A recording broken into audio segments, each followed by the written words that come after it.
talk about that opportunity of influence and jump back to the Defy Labels campaign, if we may. Wonderful campaign, but you guys did not treat it as a drop in the Super Bowl bucket. You really kind of moved that from TV to Facebook and kind of a full funnel campaign. Maybe you could talk about that. Sure. I mean, when we took a look at what was happening with the brand and the business, a lot of people in the US basically essentially buy like the biggest thing they can, cars and meals and all kinds of things, like the biggest thing they can that they can afford. And there's a mentality there that I think is something that Mini kind of pushes against. When Mini first was introduced, back in 2001, 2002, one of the things we did is actually we strapped a Mini on top of a big hunkin' SUV, and just showed how like we could kind of take on these Goliaths, if you will. And this was the David that was going to kind of basically be the underdog that people felt good behind. What we've realized now, and you can see, and later we'll get into the Countrymen, and Minis have now come in all shapes and sizes. The Countryman is essentially a small SUV. It's the Mini of its class, but it is a small SUV, and it can fit your family now and so forth. However, a lot of people still think of Mini as one model and maybe just the small, what we call hardtop. And so when they have a family, perhaps they don't consider Mini.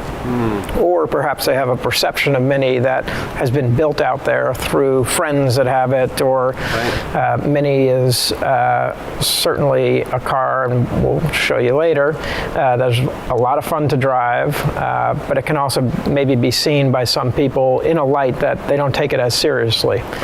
And this is a car that is produced, in a way where this is a premium vehicle. And we work and collaborate with our parent company at BMW to, leverage a lot of insights and technology and so forth. And we needed to tell that story. But how do you do that in a way where it's more exciting than the way, you'd sit down and explain it to somebody? Defy Labels became an opportunity for us to really head on figure out what was holding people back perception-wise about a Mini from considering it. And sometimes, you try and, in messaging and communication, skirt your way around that. Take it head on. We believe that taking it head on was going to be very powerful.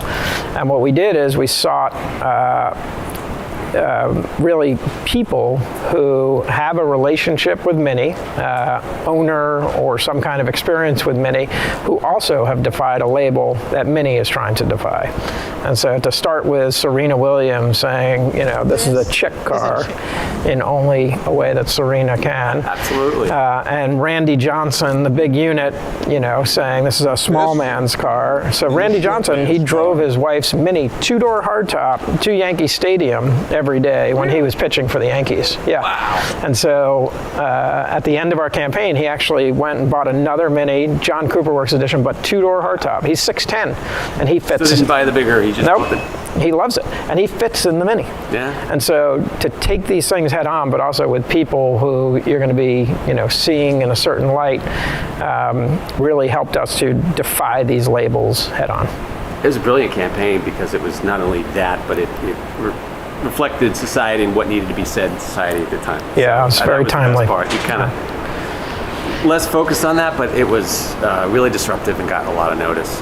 Oh, thanks. Well, as you know, whenever you can do communications that also taps into some of what's happening in the world and the zeitgeist out there, and then you could really be part of culture and conversation. And we wanted to make this, we wanted to make Defy Labels more than a campaign, but a conversation. Fantastic. You certainly did that.